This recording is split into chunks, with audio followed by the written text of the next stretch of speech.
gitu ya. Terus sekarang ini memang kami sangat berfokus untuk supporting online business. Jadi kalau bicara berjualan di marketplace atau di e-commerce, nah ini topik yang menurut kami menarik dan sangat bisa kami bahas karena memang saat ini kami benar-benar berfokus hampir 80%, 90% bisnis kami fokus untuk supporting online business. Kira-kira seperti itu. Lalu langsung aja kali ya, kami akan share screen. Oke, selamat malam semuanya. Langsung aja kita mulai. Jadi kalau topik malam hari ini kan kita bicaranya jualan di e-commerce website atau di marketplace, apa sih perbedaannya gitu ya. Untung ruginya atau apapun, mungkin teman-teman penasaran. Tapi poinnya kita juga nggak cuma ngebahas itu doang sih sebenarnya, tapi ada satu hal lagi yang mesti kita ketahui bersama. Tentukan target audience itu yang mau kita bahas juga malam hari ini.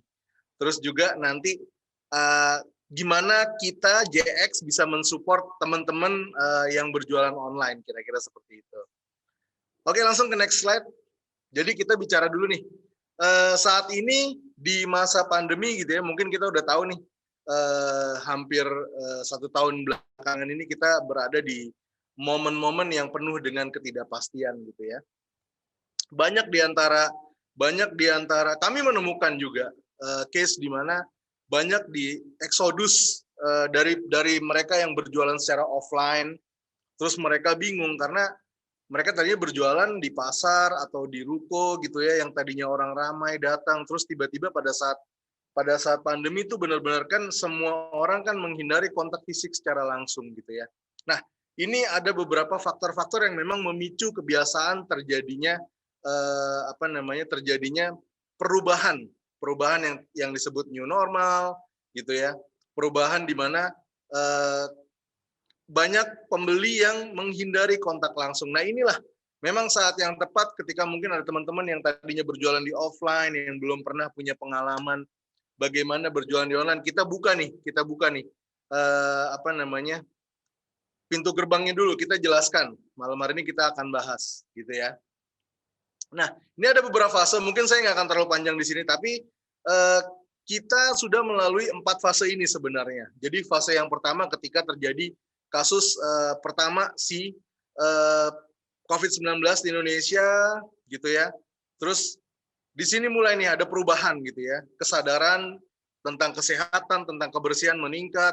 Terus yang namanya kebetulan kami kan di JDID gitu ya, memang sangat banyak menjual barang-barang yang groceries sifatnya gitu. Jadi kebutuhan terhadap pembelian masker, hand sanitizer gitu ya, vitamin, imun booster, itu multivitamin semuanya meningkat. Nah, kebiasaan ini yang akhirnya dan pemerintah juga mulai memperkenalkan gitu ya. Jadi yang namanya lockdown atau PSBB gitu ya. Terus selanjutnya ada di fase yang kedua, di sini mulai ada naik sedikit waktu itu. Ada ketika peningkatan rasa ketakutan karena memang si pasien yang terinfeksi ini yang meninggal dunia juga semakin meningkat gitu ya. Terus ada habit yang beberapa juga mulai, wah kita kayaknya harus ngumpulin nih mungkin untuk stok bahan pokok gitu kan, untuk konsumsi pribadi gitu. Nah di sini terjadi peningkatan juga. Lalu diperkenalkan juga mulai banyak yang namanya work from home. Semua kontak fisik, pertemuan secara offline itu semuanya diminimalisir gitu ya. Disinilah yang mulai terjadi yang namanya perubahan kebiasaan dari mereka yang sangat menyukai berbelanja secara offline. Ini semuanya harus beradaptasi, semuanya harus banyak berbelanja ke online gitu ya. Lalu kenaikan dari di situs jualan online juga meningkat gitu ya. Makin banyak penjual online yang tadi saya bilang di fase ini banyak sekali eksodus dari yang mereka tadinya berjualan offline terus pindah ke jualan online. Nah, setelah itu jumlah pasien yang terinfeksi COVID-19 itu semakin meningkat juga dan lockdown semakin merata gitu ya. banyak yang melakukan isolasi mandiri di rumah gitu ya. Terus juga dari pemerintah juga meningkatkan yang namanya PSBB. Ada PSBB 1, 2, 3 gitu kan. Jadi semuanya semakin ditingkatkan. Nah, di fase yang berikutnya di sini orang mulai diperkenalkan yang namanya new normal gitu ya. Semua orang, semua audiens diperkenalkan yang namanya new normal. Ada sebuah lifestyle baru yang harus kita jalankan demi kita tidak terjangkit virus. Nah, di sini perubahan-perubahan. Mungkin kalau ada yang pernah dengar juga ada yang namanya mega changing habit gitu ya, yang namanya belanja online meningkat, terus home lifestyle juga meningkat. Semuanya dilakukan secara virtual, meeting di rumah, konser dilakukan dari rumah, terus belanja juga dari rumah, sebisa mungkin mengurangi aktivitas yang namanya personal contact atau kontak langsung seperti itu. Nah, dari fase-fase ini akhirnya terjadi perubahan habit yang semua orang harus mengikuti. Dan di sini dari data yang kita punya gitu ya, banyak yang memang lebih prefer berbelanja secara online gitu ya. Dan yang masih mencoba atau mungkin ada yang masih perlu dilakukan secara offline itu cuma 10% sisanya gitu ya. Dan ini it do exist gitu loh. Karena semuanya berubah ke online dan kalau kami ditanya ketika kami memang logistik yang benar-benar full 100% support untuk online bisnis, kami ditanya penjualan seperti apa segala macam meningkat sejujurnya. Jadi memang banyak pemain online baik itu yang baru maupun yang lama ataupun yang tadi yang baru berpindah. Banyak juga brand-brand besar yang akhirnya dia harus berjualan di marketplace karena di mall nggak jalan gitu loh. Transaksi nggak jalan di mall gitu kan. Orang takut ketemu langsung segala macam. Ya mungkin sekarang udah mulai berjalan tapi tetap nggak sebesar dulu gitu. Nah, ini yang kita bilang mega changing habit itu. Seperti itu. Lalu lanjut lagi. Nah, kalau kita bicara jualan, ada dua tadi kan, kayak topik awalnya gitu ya. Kita bicaranya online shopping itu di e-commerce website atau di marketplace. Pasti kita masih ada bayangan yang enakan di mana ya, gitu ya. Bagusan di mana, pasti masih ada kayak gitu. Nah, kita mencoba menjelaskan secara detail tanpa membanding-bandingkan sebenarnya, lebih ke arah kita membuka persepsi kalau mau di e-commerce itu kayak gimana, kalau di marketplace itu seperti apa, kira-kira kayak gitu. Langsung aja kita lanjut lagi. Oke, di sini kita bahas dulu yang pertama mengenai e-commerce gitu ya. E-commerce itu sebenarnya adalah perdagangan elektronik atau yang mengacu pada pembelian atau penjualan barang gitu ya. Penjualan barang yang menggunakan situs web di internet dan ada transfer uang, transfer data untuk melakukan sebuah transaksi. Tapi gimana prosesnya gitu kan? Ini kan kadang-kadang orang bertanya-tanya gitu ya. Ada yang bilang kalau si website ini tuh e-commerce atau marketplace. Nah, ini kita jelaskan, kita coba bedah gitu ya. Seperti apa sih e-commerce dan seperti apa marketplace. Lanjut lagi. Lalu ada juga yang namanya marketplace. Nah, kalau marketplace di mana dia merupakan tempat yang memberikan space atau perantara antara penjual dan pembeli di dunia maya, di mana si marketplace ini bertindak sebagai pihak ketiga dalam transaksi online dengan menyediakan tempat berjualan gitu ya dan fasilitas pembayaran. Jadi kalau misalnya dilihat seperti mall, seperti department store gitu ya, di dalamnya ada toko-toko banyak. Nah, kita bisa masuk dan pilih-pilih sendiri, bisa search kita mau cari barang apa segala macam gitu. Tapi sebenarnya apa bedanya? Sama aja kan, di e-commerce juga masih bisa searching juga. Kita mau cari sepatu tinggal keywordnya sepatu kita masukin terus dia muncul. Marketplace apa bedanya gitu ya. Nah, ini kita coba jelaskan lebih dalam. Nah, sebelumnya kita kasih contoh dulu. Ini salah satunya sampelnya adalah sister company kita. Di JDID kita punya dua-duanya. Jadi kita jalankan dua-duanya, ada e-commerce, ada marketplace. Nah, ini adalah contoh yang kita jalankan. Tapi kan teman-teman pasti pengen tahu dong lebih dalam lagi. Seperti apa sih marketplace itu? Seperti apa sih e-commerce itu? Oke, langsung. Jadi gini, perbedaannya adalah Kalau dari si marketplace gitu ya, si marketplace dia barang itu tetap ada di sisi seller gitu ya. Jadi saya punya toko online, barangnya tetap ada di saya buka store, ketika ada order, ini ordernya saya yang kirim langsung. Tapi kalau e-commerce gitu ya, biasanya saya langsung manage sendiri. Websitenya saya manage, terus ada apa konten segala macam, kita mau pasang di headernya seperti apa, kita bisa atur sendiri. Seperti itu perbedaan e-commerce seperti itu. Jadi kita benar-benar owning the website. Tapi kalau marketplace karena tempat bersama ya kan, tempat umum juga, jadi harus bergantian. Kita nggak bisa nih selalu pengen pasang di banner di front page setiap saat kayak gitu. Nah itu nggak bisa. Kalau e-commerce itu bisa gitu. E-commerce yang kita handle sendiri ya. Tapi kalau e-commerce seperti yang sister company kami JDID, ini biasanya kita punya stok barang. Jadi kita manage stok level juga. Jadi sangat erat kaitannya dengan supply chain bisnis sebenarnya. Kalau e-commerce website, si pihak e-commerce-nya memang kita membeli, misalnya kita mau jual handphone gitu ya. Nah, handphone itu stoknya ada di kita. Jadi kita punya warehouse di Jakarta, warehouse kita ada di kawasan Marunda gitu ya.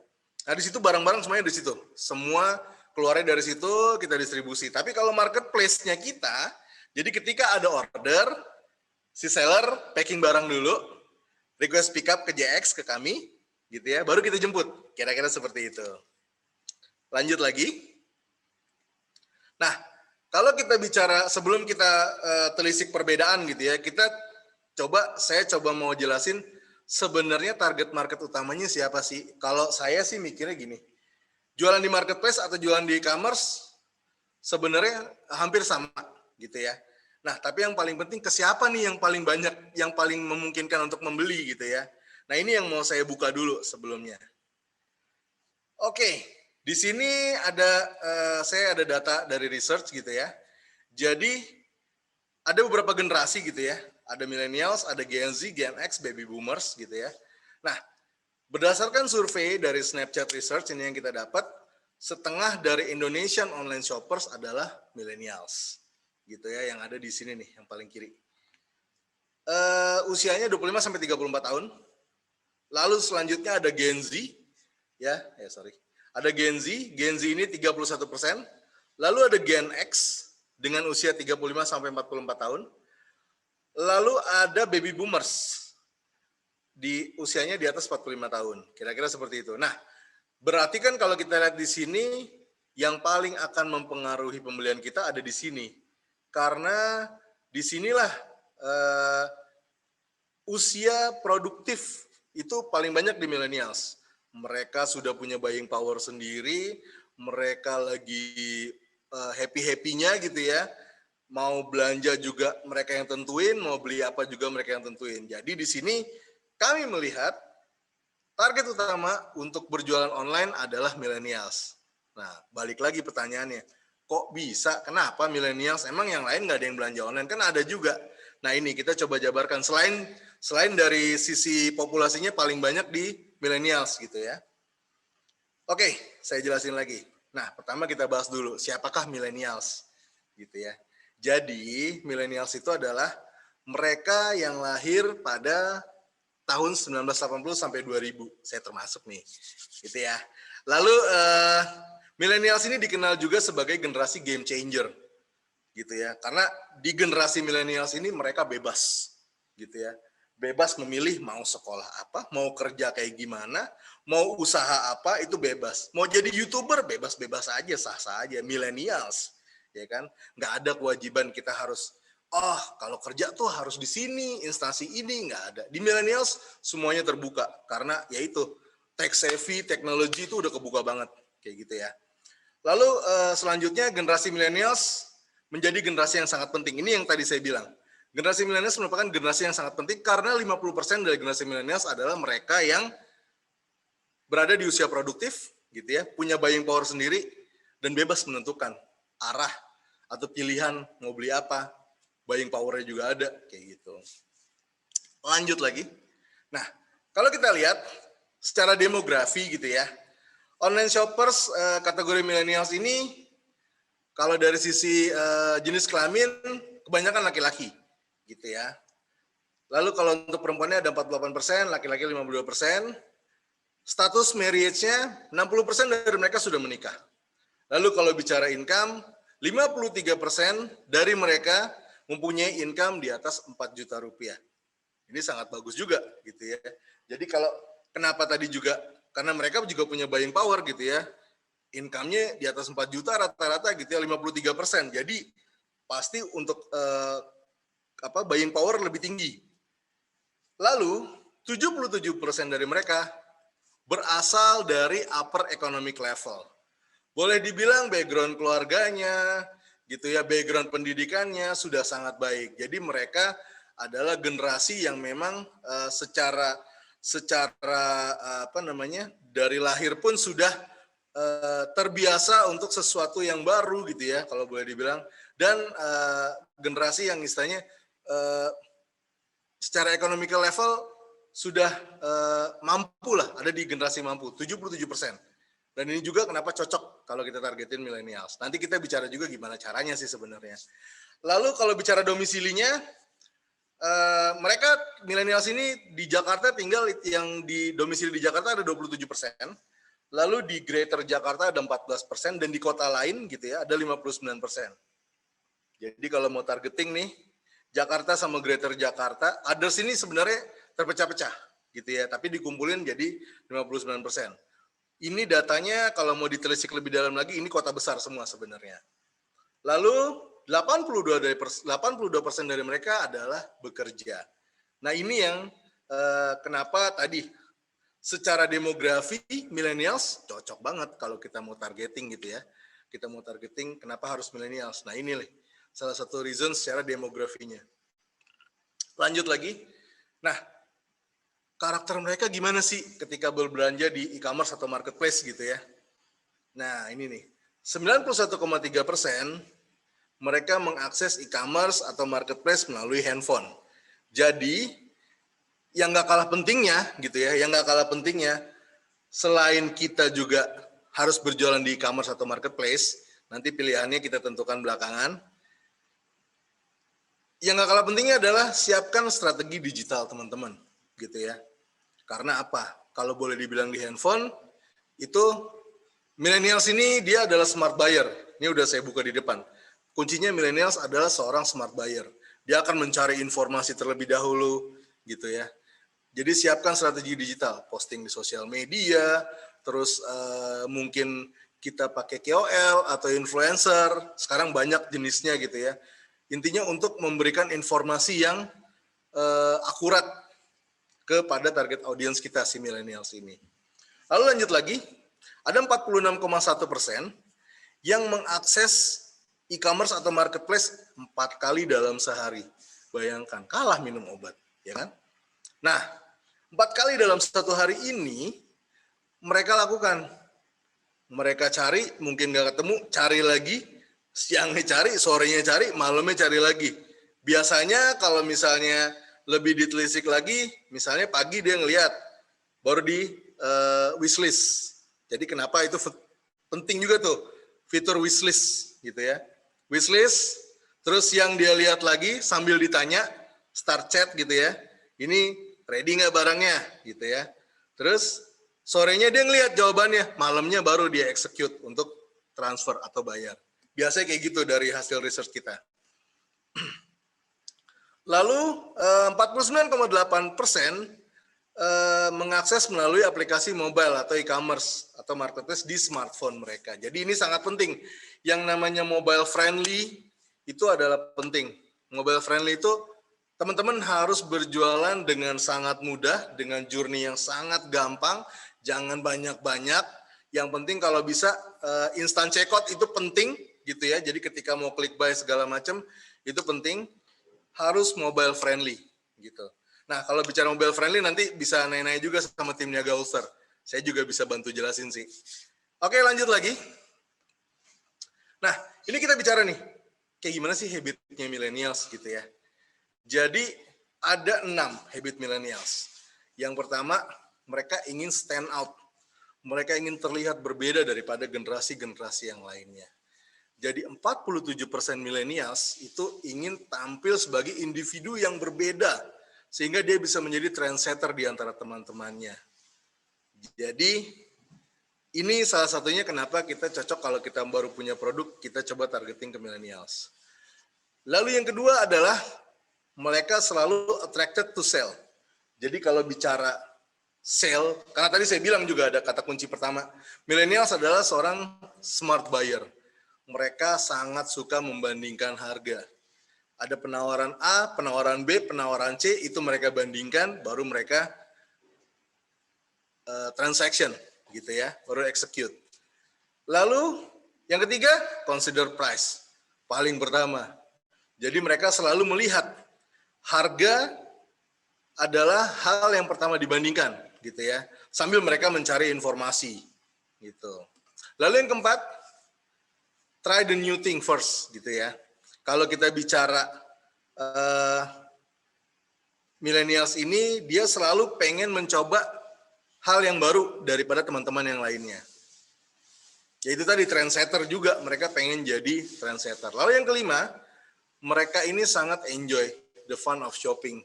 Jadi 51% dari millennials ini menganggap belanja itu sebuah kegiatan yang menyenangkan, gitu ya. Apalagi sekarang ini, gitu ya, di masa pandemi, gitu ya. Kami melihat memang transaksi online meningkat karena memang, apalagi transaksi online terkait hobi, tapi kita nggak bahas di sini sih. Karena pandemi ya, kita banyak di antara kita yang biasanya suka traveling atau apa, itu kan sangat sulit, gitu ya. Jadi disinilah pleasure-nya millennials ini beralih ke belanja online. Jadi sangat cocok, gitu ya, kalau berjualan online untuk targeting ke millennials.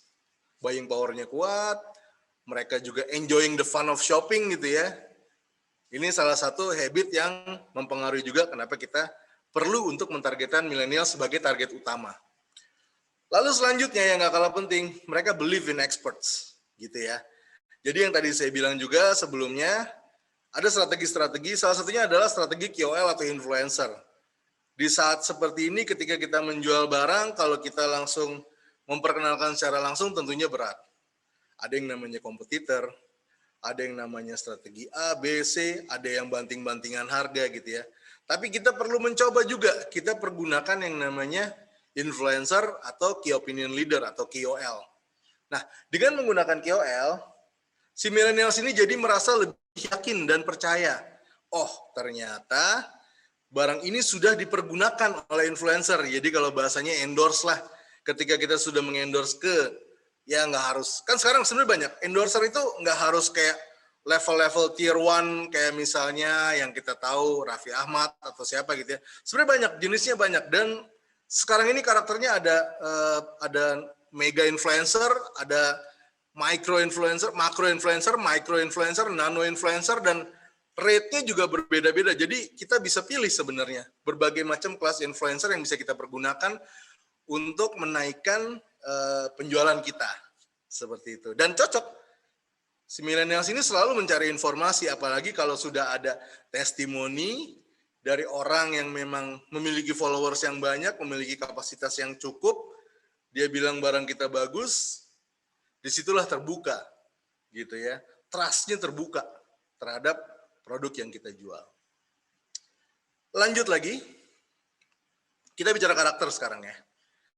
Karakter mereka memang berbeda, tergantung dari sosial status mereka. Ada family, economic sosial, sama social environment. Ini yang paling berpengaruh. Jadi background keluarga. Cuman kalau tadi kita lihat juga kan memang 77% dari upper economical level. Jadi ya rata-rata boleh dibilang sudah ada di kelas yang middle up lah, seperti itu. Lalu mereka ini social media user dan tech savvy, gitu ya. Jadi segala macam yang sifatnya teknologi, sosial media ini sudah menjadi menginfluence mereka di kehidupan sehari-hari. Itu dia kenapa tadi saya bilang juga, saya tekankan bukan berjualannya aja yang paling penting, tapi adalah bagaimana kita menyiapkan strategi digital kita. Bagaimana kita bisa tap in ke audiens kita dengan menggunakan digital. Lalu selanjutnya, si millennials ini open minded banget gitu ya. Apalagi di urusan politik sama ekonomi. Jadi mereka akan sangat sensitif ketika ada kejadian-kejadian politik dan ekonomi. Dan ini juga sebenarnya ada kemungkinan kita bisa riding the wave, gitu ya. Kita bisa, yang paling gampangnya riding the wave itu contohnya kita menggunakan hashtag. Jadi kita bisa keluarkan hashtag apa yang lagi rame, kita masukkan jualan kita, gitu ya. Kita clustering dulu sambil kita lihat ada metode yang namanya cluster hashtag. Kita pilih beberapa hashtag, terus kita naikkan postingan kita, sambil kita lihat yang mana sih yang paling menghasilkan engagement. Dari engagement baru kita cari lagi target audience yang paling cocok, baru kita naikkan lagi supaya dia convert gitu. Jadi proses seperti itu. Memang digital ini journey-nya kita harus tahu dulu. Jadi nggak langsung juga kita bisa langsung berjualan, bisa. Tapi kalau kita tahu journey-nya, kita benar-benar paham siapa audience kita dan apa habit mereka dan gimana caranya meretention. Cara menarik lagi mereka bisa beli lagi ke kita, itu adalah hal yang paling penting. Lalu selanjutnya, mereka punya sekali atensi yang lebih untuk kesehatan gitu ya, kemakmuran dan kejayaan. Jadi kalau kita bicaranya mau targetin millennials dengan healthy lifestyle, kita punya barang jualan yang health, apalagi sekarang lagi pandemi, mereka concern ke arah itu. Gitu ya. Kesehatan itu mereka concern, dan inilah karakter mereka.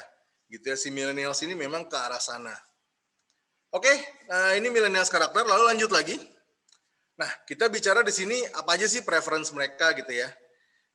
Kalau kita lihat di yang paling kiri, ini 84% mereka sangat berpegang teguh bahwa lifestyle adalah sebuah hal yang sangat penting. Gitu. Nah, kalau orang udah bicara lifestyle, ada di dalamnya ada yang namanya FOMO, fears of missing out. Di mana nggak mau ketinggalan ya kan, ada tren baru nih, casing handphone lucu baru ya kan, kita jual, terus kita pakai influencer, mereka pengen cepet-cepet beli. Ada t-shirt yang baru ngetren segala macam gitu ya, kita pakai influencer, mereka ada FOMO di dalamnya, ada fears of missing out. Lalu mereka juga need to convince, mereka pengen beli sebenarnya, tapi coba dong yakinin saya untuk bisa mau membeli barang itu. Nah, disinilah fungsi di mana kita harus menggunakan yang namanya tadi influencer, atau juga kita mesti mengedukasi melalui konten-konten sosial media. Nah, yang menarik juga, 82% mereka tuh selalu ingin untuk mengeksplor sesuatu yang baru. Jadi ketika mereka melihat sesuatu, wah ini lagi ngetren nih, barang ini gitu ya. Terus mereka coba browsing, dan semua informasi sudah ada di internet, semuanya sudah gampang gitu ya. Jadi itu dia kenapa kita juga harus menyajikan konten yang bisa membuat mereka tertarik dan mengerti produk yang kita jual itu apa. Lalu yang gak kalah penting, 70% dari mereka selalu mencari clear information. Jadi sajikan informasi yang jelas, tidak terlalu panjang, tidak terlalu pendek juga, tapi bisa langsung ditangkap, dicerna, dan bisa langsung mengajak ke pembelian. Lalu ada 71% gitu ya, mereka sangat concern dengan tampilan luar gitu ya, ingin selalu dilihat muda gitu ya, dilihat trendy masa kini gitu ya. Kita bilang always want to look young, ya ingin selalu masa kini lah, nggak pengen kelihatan tua ya itu kan. Nah ini mereka selalu mengedepankan itu, nyambung, lifestyle adalah important, gaya hidup buat mereka adalah sebuah yang important. Lalu selanjutnya mereka terbagi dalam grup gitu ya. Nah, grup-grup ini sebenarnya nanti kita bicara lebih ke spesifik targeting. Kalau misalnya teman-teman main di Facebook Ads gitu ya, atau sosial media marketing gitu ya, kita kan bisa targeting. Nah, ini nanti yang lebih spesifiknya, nanti teman-teman nyambungin. Misalnya teman-teman jual misalnya sepatu olahraganya olahraga apa? Nah, ini bisa ditargeting yang secara lebih detail lagi, sehingga nah ini salah satu kelebihannya juga, jualan di online ini dengan tools-tools yang ada, kita juga bisa langsung menyasar ke orang-orang yang memang tertarik dengan produk kita. Beda kalau misalnya jualan offline, paling kita cuma bisa pasang plang, spanduk gitu ya, terus ya udah orang lewat, kalau emang tertarik belok gitu ya. Nah, kalau di online kita bisa targeting sesuai dengan sespesifik mungkin, sehingga orang bisa tahu, oh ini emang saya suka dengan barang ini dan iklan bisa disajikan langsung direct ke orang-orang yang suka terhadap produk kita. Lalu selanjutnya, otomatis mereka sangat menikmati pencapaian mereka gitu ya, enjoy their life. Jadi mereka ingin selalu dimudahkan kayak gitu-gitu. Nah, bicara kemudahan, tentunya ya kalau dibandingkan gitu ya antara offline dan online, tentunya online itu sangat memudahkan sekali. Mau beli mereka tinggal buka handphone, pilih, klik buy, terus langsung barang dikirim sampai di rumah dan barang ada gitu ya. Apalagi logistiknya JX gitu, cepat nyampainya ya kan. Nah, ini yang bisa meningkatkan performa pembelian penjualan online teman-teman sekalian. Lanjut lagi, ada beberapa consideration dari teman-teman millennials gitu ya. Apa sih yang mereka lihat bisa mengakibatkan atau membawa mereka ke pembelian, membawa mereka ke transaction. Yang pertama, mereka selalu mencari promosi, itu udah pasti gitu ya. Sebagai seseorang yang smart buyer gitu ya, mereka akan selalu melakukan price comparison. Lalu yang gak kalah penting, store reputation. Reputasi adalah penting, jejak digital kalau sekarang bahasanya ya kan. Jejak digital itu kejam ya kan, jadi apapun yang kita lakukan semuanya ada jejaknya. Reputasi, kenapa saya bilang penting? Jadi sebisa mungkin minta testimoni gitu ya.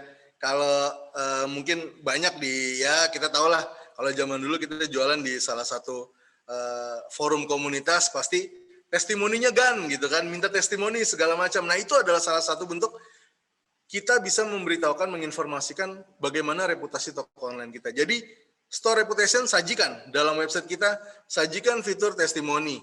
Bagaimana sih semua orang yang sudah membeli produk kita, dia merasa senang, barangnya cepat sampai, rasanya enak kalau jual makanan, ukurannya pas, warnanya nggak salah, itu sangat penting. Gitu.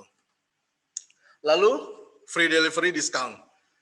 Jadi ongkir ini adalah sebuah consideration yang paling penting buat mereka yang ingin berbelanja online gitu ya. Nah, apalagi nih sekarang ini JX lagi ada promo. Jadi nanti kita jelaskan di belakang. Jadi untuk teman-teman yang mau jualan barang, yang mau yang mau kasih free delivery, kita kasih support promo. Jadi free delivery-nya nggak terlalu berat-berat amat buat teman-teman.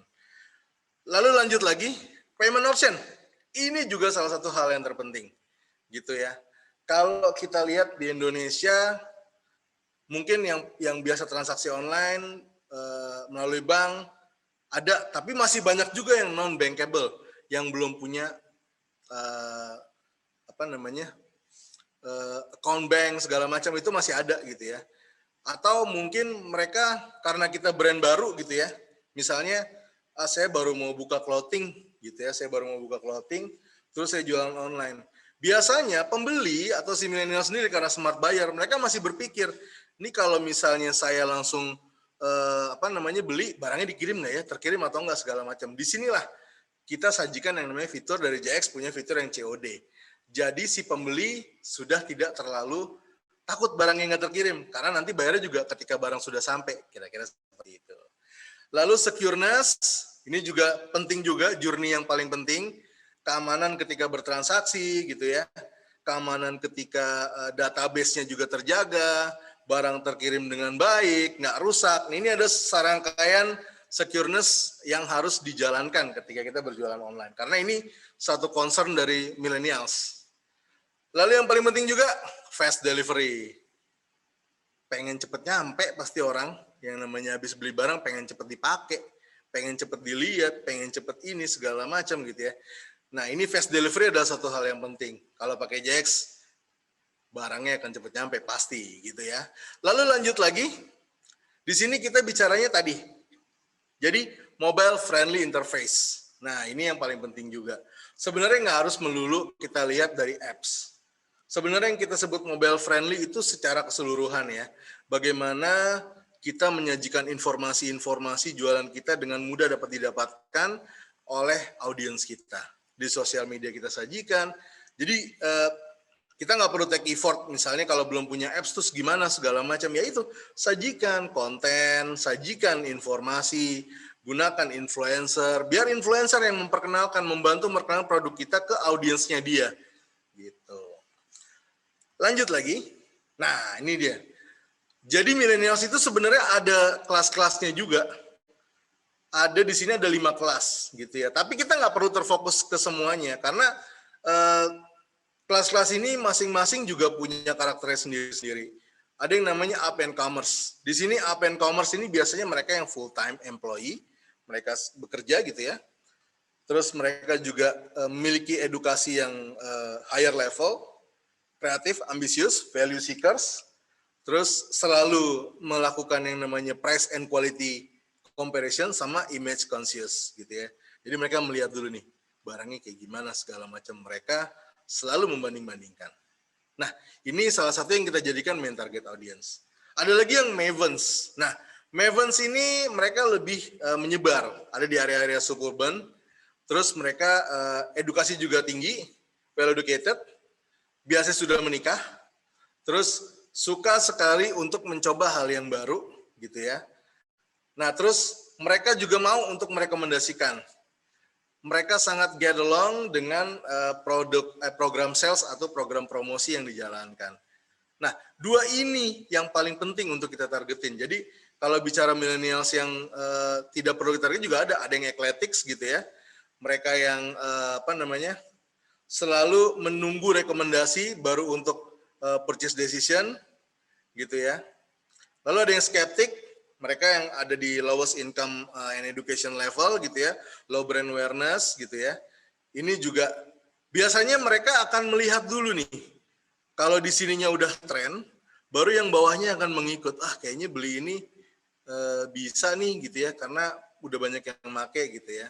Ada juga yang kita bilang dia trendsetters, tapi trendsetters bukan pembuat tren, tapi dia lebih ke followers. Nah ini sebenarnya mereka sangat mencari sesuatu yang baru, tapi lebih cenderung setelah ada testimoni berbagai macam, kira-kira kayak gitu. Lalu lanjut lagi, nah ini dia, experience gitu ya. Untuk millennials, pengalaman atau experience itu sangat penting gitu ya. Jadi mereka nggak cuman bicara produknya itu kayak gimana gitu ya, tapi mereka akan sangat ingin merasakan experiencing gitu ya, sebelum mereka beli malah kalau bisa. Jadi udah tahu dulu, udah kebayang dulu nih produk akan kayak gimana. Salah satunya, teman-teman bisa lihat di sebelah kanan atas itu kita punya tagline itu satu paket satu senyuman.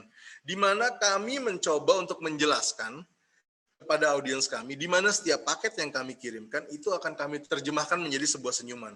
Dan ini adalah janji kami, ini adalah premis kami, gitu ya. Jadi ini juga salah satu untuk menunjukkan bahwa ketika audiens atau klien kita, millennials yang punya bisnis online, mengirimkan barang ke kita, akan selalu tersenyum karena barangnya terkirim, COD-nya lancar, rekonsiliasi dananya bisa seminggu 2 kali atau seminggu 3 kali, jadi cash flow-nya terjaga, kayak gitu-gitu. Lalu lanjut lagi, di sini kita melihat ada sesuatu yang relevan dan meaningful. Jadi karena experience itu bisa menggerakkan yang namanya keinginan dan intensitas yang tinggi untuk membeli gitu ya. Jadi si millennials ini semakin tergerak untuk langsung membeli produknya. Nah, selebihnya kita harus bisa menciptakan yang namanya cerita. Sebenarnya kalau mau dibicarain gampangnya, kita harus bisa membuat yang namanya cerita. Karena millennials ini satu, dia ingin ingin mencari experience dan dia bisa menceritakan. They're looking for story and they're looking to tell the story, gitu ya. Setelah dia beli, dia cari dulu nih. Sebelum beli dia akan cari dulu nih informasi segala macam gitu ya. Nah, di situ dia udah mencari story. Setelah itu dari story itu dia akan oke, saya sudah tahu nih saya harus beli barang yang mana. Disitulah dia terjadilah keputusan pembelian. Setelah itu dia akan dengan sangat mudah memperkenalkan atau menceritakan barangnya. Jadi kenapa tadi millennials adalah target utama, karena millennials ini mau dengan sangat senang hati ketika dia merasa bahwa dia sudah membeli barang yang benar gitu ya. Dia akan menceritakan gitu. Jadi intinya dia mencari cerita dan dia ingin menceritakan pengalaman dia berbelanja, pengalaman dia membeli produk ini, gimana bagusnya produk ini, segala macam. Jelek juga diceritain. Jadi kalau bisa makanya ketika kita jualan ke millennials, kualitas harus nomor satu. Tadi udah saya jelaskan juga. Kualitas adalah salah satu hal yang jadi salah satu consideration millennials.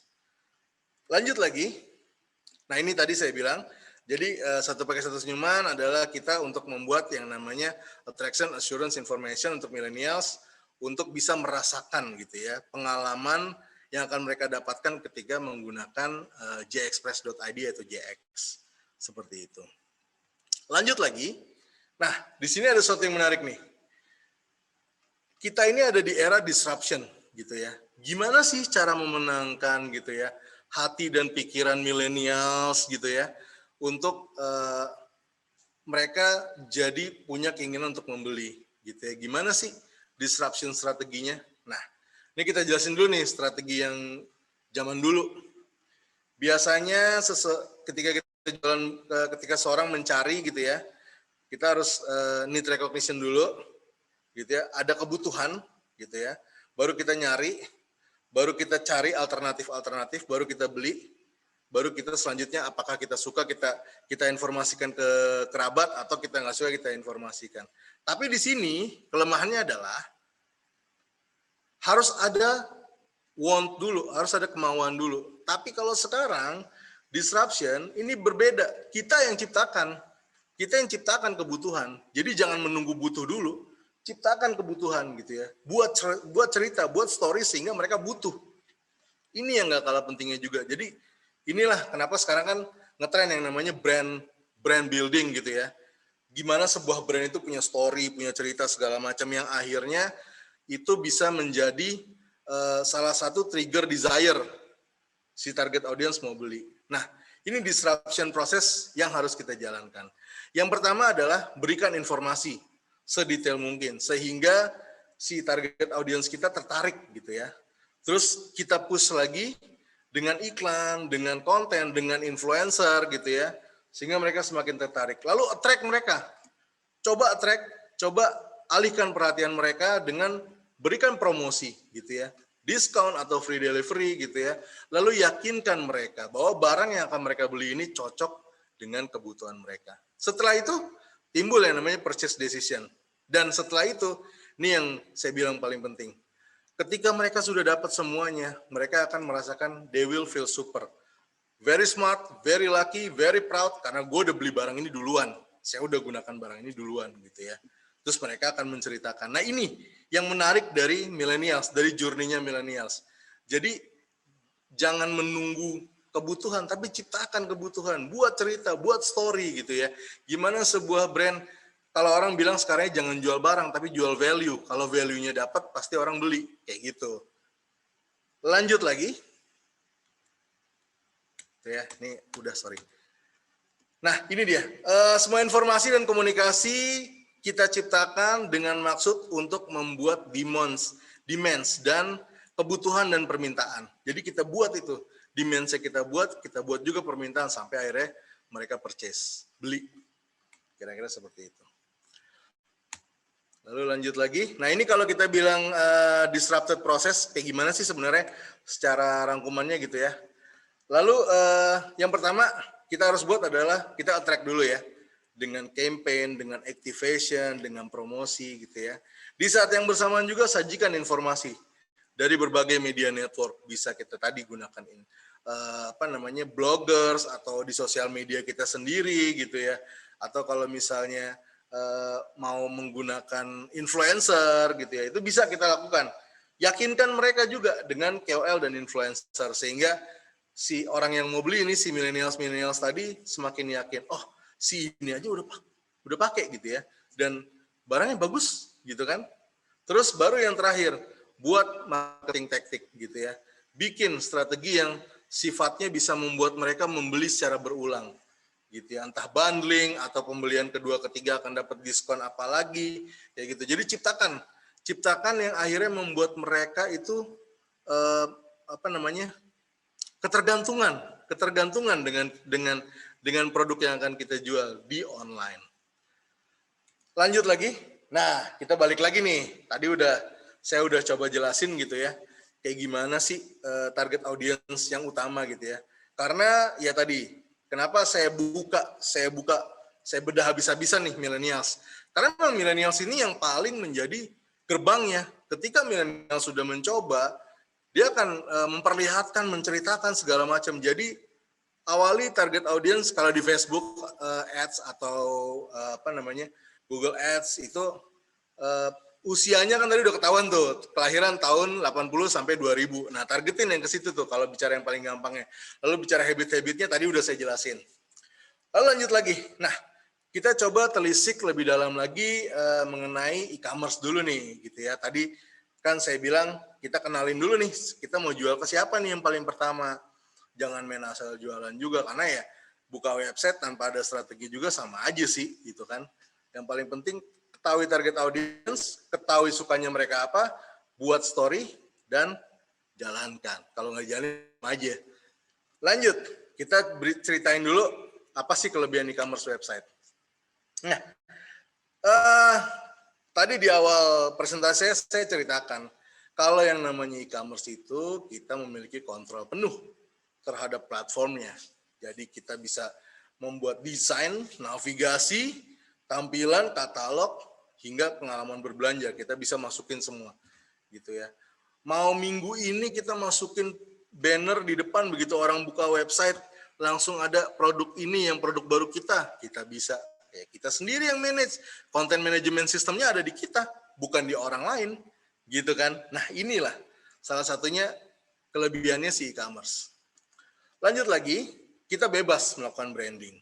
Jadi kita bebas melakukan tampilan, merubah tampilan, warna tulisan, persona apa yang mau kita tampilkan, mau ada campaign kayak gimana, segala macam, mau ada journey dulu, itu bisa gitu ya. Bisa didesain, karena websitenya ya website kita gitu kan. Misalnya mau bundling produk segala macam, fiturnya ada gitu. Lalu lanjut lagi. Nah, ini yang nggak kalah pentingnya juga. Ketika kita mempunyai website atau e-commerce gitu ya, kita bisa mengakses informasi konsumen gitu ya. Mungkin kalau di teman-teman biasanya sih pemain-pemain online kalau yang udah 4 bulan dia udah tahu nih ada yang namanya database gitu ya. Database clustering gitu ya. Jadi kita bisa dapat nih, oh ternyata pembeli saya itu paling banyak dari daerah Bekasi misalnya. Di Bekasi umurnya segini, barang yang dibeli rata-rata dari semua barang fashion yang dijual yang paling banyak itu hijab. Nyalainlah iklan hijab supaya pembelian hijab ditargetin ke arah ke market yang ada di Bekasi dengan usia segini gitu ya. Barang yang paling banyak dibeli, nyalain iklan. Drive mereka untuk datang ke website kita. Gitu caranya. Jadi pentingnya informasi konsumen, sekarang ada yang namanya big data. Sebuah data adalah sebuah aset, gitu ya. Informasi yang kita punya itu adalah aset kita. Affinity kategori, browsing history. Mereka sebelum dari website kita kemana, segala macam. Wah itu sangat menarik untuk dibahas, gitu ya. Kalau kita bisa gape dalam artian detail ke situ, sangat menarik. Kita bisa tahu nih, oh yang beli itu kayak gini. Ternyata mereka sebelum ke website kita senengnya baca artikel tentang sport nih. Oh ternyata mereka sukanya gosip-gosip. Kan dari situ ketahuan. Berarti kalau nyari influencer, kita carinya influencer yang gosip-gosip. Ya kan, lambe turah dah tuh di endorse. Tanya rate-nya lambe turah buat naikin produk kita. Kan kayak gitu misalnya contohnya. Lalu lanjut lagi. Jadi ini ya, pentingnya informasi dari konsumen. Database itu penting. Gitu. Untuk kita bisa pelajari, kita telisik lebih dalam lagi. Slicing lagi, ada apa aja sih kebiasaan mereka yang bisa kita jadikan yang namanya targeting audience. Gitu. Lanjut lagi. Nah, yang gak kalah penting ketika kita punya website adalah kita tidak bergantung pada pihak lain. Dengan memiliki website jualan, kita nggak bergantung pada platform lain, bukan hanya untuk penjualan aja, tapi juga untuk keseluruhan bisnis. Jadi ya semuanya kita yang atur gitu ya. Kalau kita mau ada maintenance, ya kita informasikan di sosial media. Itu dia kenapa semuanya akan saling mendukung ketika kita membuat atau berjualan di digital, kita juga harus bangun ekosistem kita. Ada ekosistem support, ada ekosistem inti. Itu yang harus kita buat juga. Lalu lanjut lagi. Nah, tapi ada kekurangannya juga. Kekurangannya apa? Ini adalah kekurangannya.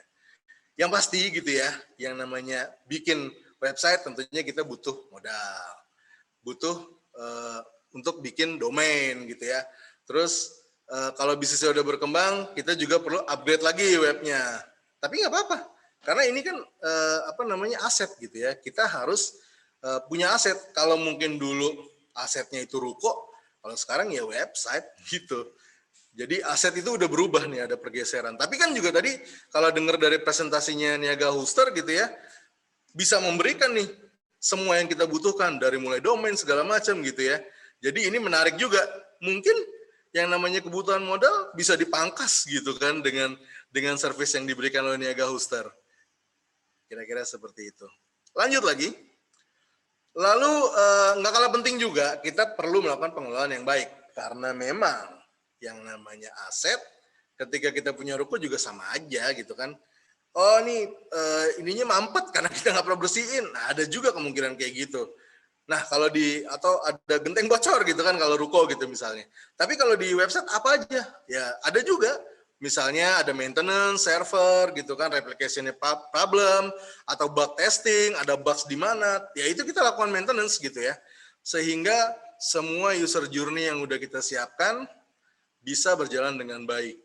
Gitu. Tapi kayaknya tadi kalau saya dengar dari dari Niaga Hoster juga ada support technical, jadi should be ini juga nggak terlalu bermasalah, kayak gitu ya. Lanjut lagi, nah ini diperlukan strategi untuk menjangkau konsumen. Berbeda dengan marketplace, di mana pasarnya sudah terbentuk. Gini, sejumlah strategi untuk bisa menjangkau konsumen kamu itu bisa nggak bisa didiemin gitu aja, karena kita perlu traffic. Cuman tadi udah saya jelasin juga, jadi yang namanya jualan online itu, yang gak kalah pentingnya adalah untuk mencari traffic. Gimana cara trafficnya? Ya tadi, bikin story, bikin value, ceritakan, pelajari database pelanggan kita, apa kesukaan mereka, apa habit mereka, segala macam. Coba mulai targeting. Gitu, targeting, pakai KOL, jadi kita benar-benar siapkan strategi untuk mendatangkan, gitu ya. Kalau sebenarnya kalau dibilangnya itu kebaginya ada 3. Ada untuk datengin traffic dulu, terus yang kedua setelah datengin traffic apa? Yang paling penting adalah untuk transaction gitu ya. Acquisition atau transaction. Lalu yang ketiga retention. Udah 3 itu aja yang harus kita lakuin. Gitu. Jadi ketika mereka udah transaction, gimana caranya mereka beli. Nah, kita juga kenapa tadi dibilang database itu penting? Yang paling gampangnya gini, ketika kita sudah tahu yang beli siapa, mereka kan pasti register dulu di tempat kita, ada emailnya, nomor telepon segala macam. Touch mereka dengan email marketing, dengan SMS blast, dengan WhatsApp blast, informasikan, perkenalkan diri teman-teman, jualan teman-teman sehingga mereka juga tahu update-nya. Apa sih sebenarnya yang terbaru lagi. Jadi mereka tertarik, wah kemarin beli di situ, bener dikirim gitu kan, daripada di toko sebelah nggak kirim-kirim gitu kan. Ya udahlah beli lagi nih, kebutuhan barangnya juga baru sesuai nih. Saya lagi nyari itu. Jadi lakukan yang namanya retention strategi itu penting. Lanjut lagi. Nah, kita bicara ke yang selanjutnya. Kita bicara marketplace nih sekarang. Ketika kita bicara marketplace, gitu ya, apa aja sih kelebihannya? Langsung aja. Jadi kalau marketplace, boleh dibilang lebih mudah untuk memulai. Di marketplace kita nggak perlu memulai semuanya dari awal, seperti pada saat di website atau toko online, karena sistem dan template-nya udah tersedia. Tokonya udah ada, ibaratnya kita jualan di mall, gitu ya. Terus ya udah, tinggal kita masukin display, trafficnya udah dia datengin, segala macem gitu kan. Ini yang mudah di marketplace. Lanjut lagi, jadi kalau teman-teman agak-agak, aduh gua development produknya udah cukup berat juga nih, karena harus milih misalnya mau bikin clothing, nyari desain, bikin desainnya, milih bahan, segala macam itu udah takes time dan kayaknya untuk milih trafficnya ntar dulu deh, kita jualan dulu deh. Nah ini cocok nih di marketplace dulu. Tapi ketika sudah berjalan di marketplace, saya sangat menyarankan punya website sendiri. Karena di situ akan lebih menguntungkan. Nanti ada strateginya. Lalu selanjutnya, Tidak butuh modal besar. Karena mulai berjualan di marketplace juga nggak butuh modal gitu kan, nggak butuh modal yang gede-gede amat. Bahkan juga bisa secara gratis gitu ya. Biasa seller-seller baru nggak commission fee-nya nggak terlalu besar. Lalu lanjut lagi, sudah ada pasar, sudah ada yang trafficnya udah ada gitu ya. Tadi kenapa saya bilang, misalnya biasanya teman-teman UKM, aduh saya udah bikin produknya aja udah pusing, udah mau bikin ini itunya segala macam aja, ini gimana bikin konten, orangnya nggak ada. Nah cocok nih, cobain dulu di marketplace. Tapi ini benar-benar untuk yang early stage. Banyak juga yang cerita ke kita ketika mereka udah melalui early stage, udah melalui fase awal ketika mereka mau berjualan gitu ya. Terus mereka merasa, aduh udah saatnya nih saya bikin brand gitu ya. Udah saatnya nih saya ngegedein nih gitu. Nah itu baru tuh, disitulah kebutuhan untuk teman-teman punya e-commerce itu sangat dimungkinkan. Kayak gitu. Lanjut lagi. Tentunya di marketplace biasanya punya program-program gitu ya. Ada program-program berkala gitu ya, yang bisa diikuti seperti promo gratis ongkir, ada Harbolnas, ada fitur-fitur juga gitu ya. Ada star seller, ada power merchant gitu ya. Seperti itu yang bisa kita jalankan. Banyak pilihan dan fitur. Lanjut lagi, kekurangannya. Nah, kita bicara kekurangan nih. Kekurangannya di marketplace adalah, nah, di sini kompetisi tinggi, pasti kompetisi tinggi. Karena benar-benar barrier, pokoknya sesuatu yang entry barrier-nya dihilangkan, pasti kompetisinya tinggi. Semua orang yang mau berjualan di marketplace, entry barrier-nya hampir nggak ada. Ya udah listing aja. Asal punya foto, punya ini, langsung daftarin toko kamu, buka toko gitu ya. Mulai jualan. Entry barrier-nya rendah, kompetisi tinggi. Entry barrier tinggi, kompetisi rendah. Kira-kira seperti itu. Nah, jadi tentunya kita harus bergantian juga gitu. Nah, ini sebenarnya ketika kita udah tahu kompetisi tinggi, ini seharusnya kita udah nggak di early stage. Karena early stage ini cuman pada saat kita memperkenalkan. Tapi ketika kita sudah mulai berjualan, sudah mulai naik, ini harusnya kita udah mulai strategi buka lagi nih, antara kita buka di sosial media atau langsung punya invest lagi untuk bikin website gitu. Jadi jangan terlalu udah tahu udah kompetisinya makin tinggi, udah tahu ngiklan di dalam platformnya makin mahal, masih aja diikutin lah, ya sama aja, mendingan nggak usah jualan kalau kayak gitu ya kan, boncos itu mah namanya. Makanya kita juga harus sensitif gitu ya. Ketika jualan di satu platform semakin susah, putar otak, masih banyak platform lain buat jualan, nggak usah takut gitu. Lanjut lagi, tingkat awareness rendah gitu ya. Karena memang susah untuk membangun awareness, buat masang promo di main banner itu gantian gitu ya. Iklan juga tampilannya gantian gitu ya. Terus rebutan juga space-nya gitu kan. Jadi ya itu, traffic-nya udah banyak, tapi juga semuanya berlomba-lomba untuk bisa tampil gitu ya. Tapi ketika kamu punya website sendiri, kamu bebas mengekspos, teman-teman bebas mengekspos apa sih yang mau ditampilkan di depan gitu kan. Mau panggil audiens dari mana, kita bisa mainin gitu. Lanjut lagi. Nah, ini juga salah satu yang tadi yang saya bilang, ketika kita punya website atau di e-commerce sendiri ya, kita bicaranya konteksnya, kita punya database pembeli. Jadi kita bisa dengan mudah menganalisis, pola berbelanjanya. Yang dari Bekasi nih yang banyak beli hijab saya, itu kayak gini nih habitnya gitu ya. Terus ternyata mereka suka belinya jam segini. Itu kita bisa tahu semuanya, kita bisa bedah sedetail-detailnya gitu ya. Jadi kalau misal, berarti kalau naikin promo itu kalau bisa di tanggal-tanggal segini nih, karena mereka lagi belanja habis gajian misalnya kayak gitu. Nah itu kita bisa ternyata habitnya seperti ini, tanggal gajian, bahkan tanggal gajian juga harusnya kebaca, tanggal mudanya kan trennya kelihatan tuh. Kalau misal di tanggal 30 berarti ini rata-rata nih kalau kita mau bikin promo gajian gitu ya, promo gajian di tanggal 27 ke bawah misalnya. Atau kalau untuk menyiasati low moment gitu ya, low season, misalnya tanggal tua, tanggal 10 kita bikin promo tanggal tua ya kan. kita kasih diskon price di situ gitu ya. Nah, pricing juga jadi sebuah strategi juga sebenarnya, tapi kita nggak bahas. Jadi yang namanya pricing itu juga salah satu strategi. Jadi istilahnya gini lah, gampangnya saya share sedikit, jangan langsung masukin harga yang ngepas gitu loh. Ada budget promosi juga yang dimasukkan, harga produk misalnya 100.000, ya jangan dijual 100.000 atau jual, kasih margin 20%, tambahin lagi buat budget promosi 10%. Terus ada apa lagi buat budget free delivery, jadi kita bukanya harganya 140.000, bandingin lihat di market kayak gimana, harga market apa aja. Nah dari situ baru kita udah tahu, oh market ada yang jual 130.000, gue jual 120.000 juga masih untung, kita masih menang dari kompetitor, kayak gitu. Itu kira-kira gampangnya lah untuk pricing strategi. Lalu lanjut lagi, nah ini juga nih pertanyaan terakhir nih. Jadi mau jualan di website atau marketplace nih, gitu ya. Sebenarnya dari kami sih ya, dari JX, keduanya punya keunggulan dan kekurangannya masing-masing, gitu ya.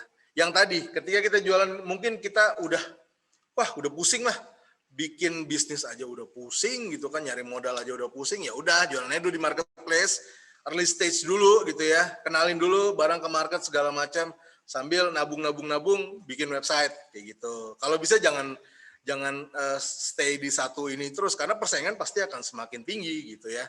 Yang tadi saya bilang, kalau udah kelihatan trennya naik ya jangan diikutin terus kayak gitu sih.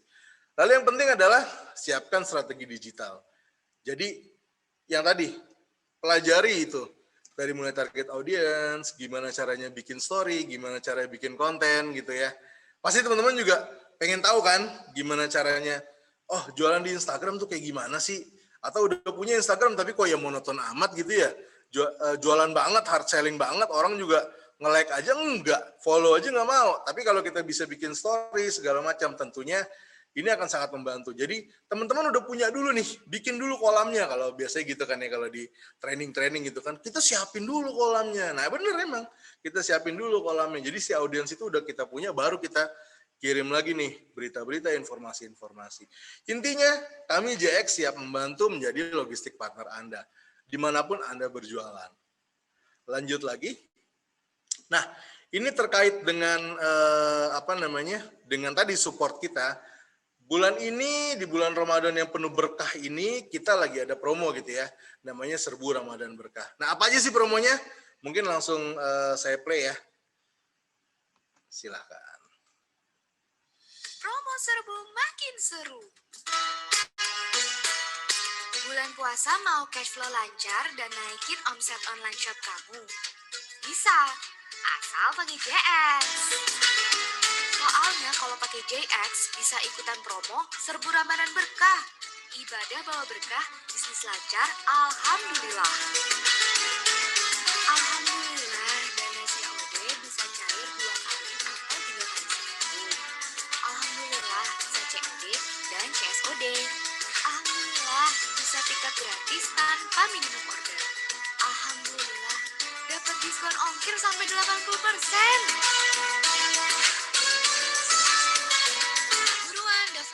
Shop kamu sekarang juga di jexpress.id/business-register.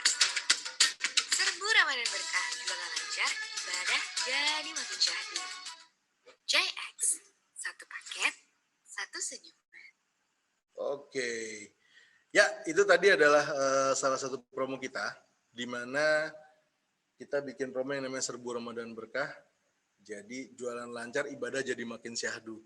Jadi teman-teman bisa jualan seseru mungkin gitu ya, mungkin mau ngasih free ongkir. Karena tadi kita berikan free ongkir sampai dengan 80% gitu ya.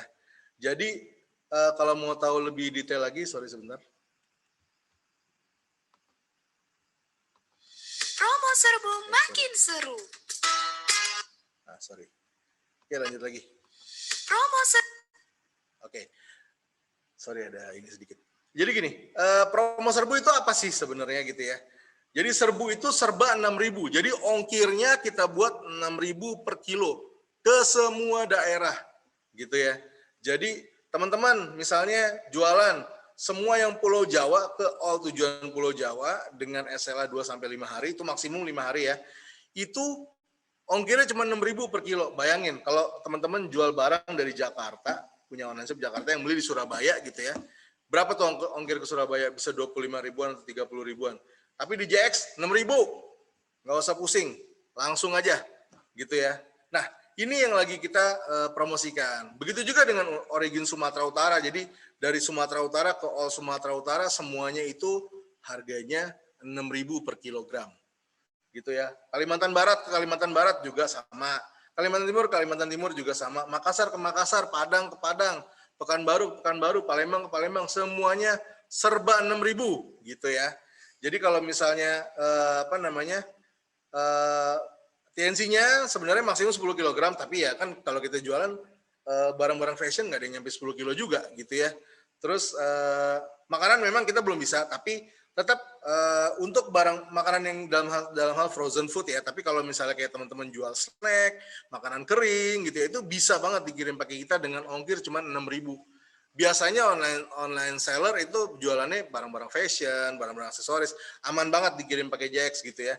Karena memang kita punya pengalaman yang banyak dan mengirimkan barang dari mulai barang fashion sampai barang premium kita bisa kirim. Dan ini dengan adanya promo serbu ini, teman-teman bisa langsung daftar dan langsung registrasi ke jexpress.id/businessregister gitu ya, dan langsung bisa dapetin promo serbu serba 6.000 gitu. Jadi jangan nunggu lama lagi, langsung daftarin bisnis teman-teman ke website kita jexpress.id/businessregister. Di kanan atas ada register, di situ langsung daftarin, langsung dapat promo serbu. Lanjut lagi. Nah, tadi kan kita bilang juga ya, jadi mungkin teman-teman ada yang butuh yang namanya support lain gitu ya, pengen nyiapin strategi digital. Gimana sih cara jualan di Instagram yang lebih soft selling segala macam gitu ya. Nah, kita ada event ini nanti tanggal 7 Mei, jadi buat teman-teman silakan bisa langsung register gitu ya di bit.ly/jx siraman webinar, sharing ilmu di bulan Ramadan webinar. Nah, ini ada kita bareng Faisal Ardan, salah seorang creative planner. Jadi kita kupas tuntas juga strategi jualan di sosial media nanti bareng sama Faisal Ardan. Jadi satu rangkaian siraman webinar ini salah satunya dengan Niaga Hoster gitu ya. Kita buat juga sama Faisal Ardan. Atau mungkin buat teman-teman juga yang bisnis online-nya udah jalan gitu ya, tapi kok kayaknya untungnya nggak terasa gitu kan, atau habis-habis aja gitu ya, mungkin gitu ya ada pengaturannya yang belum tahu nih. Nah, kita juga mengundang nih salah satu partner kita dari Coinworks gitu ya, nanti tanggal 5 Mei juga itu ada Mas Willy Sanjaya. Nanti teman-teman bisa langsung register, nanti di dalam registrasi bisa pilih mau ikut event yang mana atau mau ikut semuanya bisa juga, langsung aja register untuk serbu siraman webinar. Jadi di sini kita kupas tuntas, kita bantu online seller supaya kita bisa jadi teman dekat online seller di seluruh Indonesia. Oke, kira-kira dari kami seperti itu. Semoga informasi ini bisa membantu teman-teman berjualan online gitu ya. Kalau ada teman-teman yang ingin menggunakan JX atau mau tanya-tanya atau seputar materi atau seputar servisnya JX, kami persilahkan.